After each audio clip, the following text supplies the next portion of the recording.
Hey, this is Victor Antonio, and welcome to another episode of the Victor Report. All right, I am done. Just finished recording 10 episodes for Spike TV, new show coming out called Family Takeover, which premieres in February, so check it out. Family Takeover is basically how to get people to run their families like a business who are struggling economically. So what I do is I go in and these are families who are struggling, and what I do for 4 days is to really shift their mindset in terms of how they're spending, how they're living, and start setting priorities and goals for the future so they can get out of the economic hole that they're currently in. And it's been a fascinating experience. I mean, fascinating. Because people get in financial trouble for different reasons. Some by no fault of their own. Somebody loses a job, and everything goes to hell in a handbasket.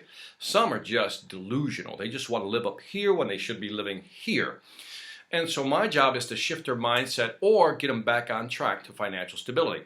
But what I find interesting is, today's November 5th, 2015. And already on November 5th, I've already started seeing the Christmas decorations. Now, I'm going to tie these two together, family takeover and Christmas decorations.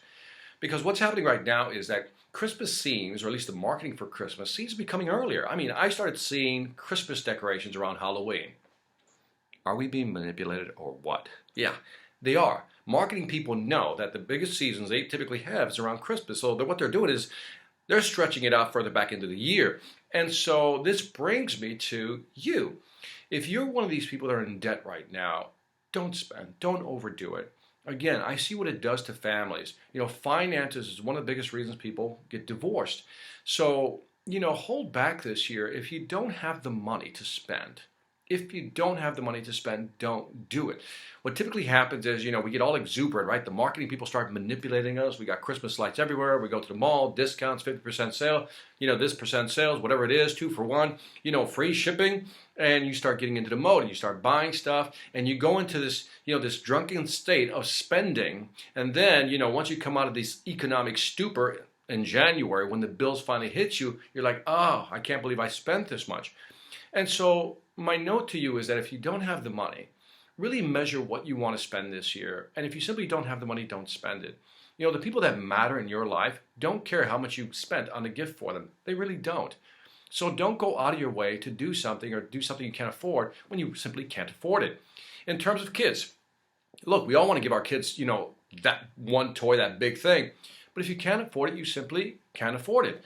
I'd rather you, as a kid, I'm sure, if you were to ask your kid, Mom, would you rather be economically stable or, in debt? Even your kids would probably support you and say, hey, don't go into debt for me, Mom.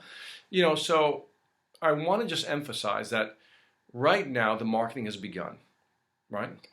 And the temptation is to buy excessively. Just buy. I am saying to you, pull back. Watch what you're spending this year. Don't overspend. This is almost like, definition of an idiot, right? You keep doing the same thing over and over again without actually learning from it. So we've learned that in the past that we've done that. Let's not do that this year. Let's watch how much we spend. The marketing is out there. The manipulation has begun.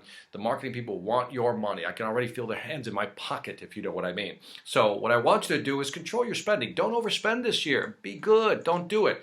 Because you'll wake up in January going, oh my God, how do I pay for all this? And you know what? Kids, you don't have to get them 100 toys. Just find 1 or 2 good toys, and that's all that you have to give them, okay? You don't have to go overboard. And so pull back your spending. I've seen what it does to family. It rips them apart, and it's a slow process. And everybody says, well, it's only $1,000, Victor. It's only $1,500, only $300. Well, guess what? That's how it usually starts. Little increments of debt that begin to build, and as the incremental debt builds, so does the tension within a couple. Right? And that's when it starts to happen. People start to separate. And again, given our divorce rate in the U.S., it's over 50%. A lot of it has to do with finances. So my note and warning to you is don't overspend this year, even though all this marketing is going on around us, okay? This is Victor Antonio with another episode of the Victor Report reminding you, don't spend so much.